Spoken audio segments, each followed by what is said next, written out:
Matapos ang mabusising paghahanda para sa synchronized election noong 29 nitong buwan, gumayak naman ngayon ang ating mga kababayan para sa undas ngayong pagpasok ng buwan ng Nobyembre.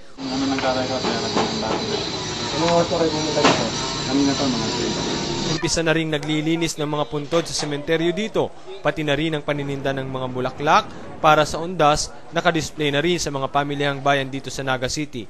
Pati pamimintura at paggawa ng lapida, hanap buhay na rin ang ilan dito sa Naga.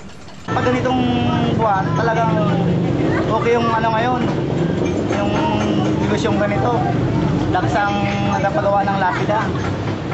Buwan ng Oktobre. Yung mga giveaway, yung mga flower base, halimbawa sa yung mga malaki lang naman kasing lapida, yung halimbawa granite kasi mahal. May panlibre silang flower base, yung mga candle holder. Inaasahan naman na magiging matiwasay ang pagdaraos ng undas, lalo na sa mga bibiyahe pauwi sa kani-kanilang probinsya.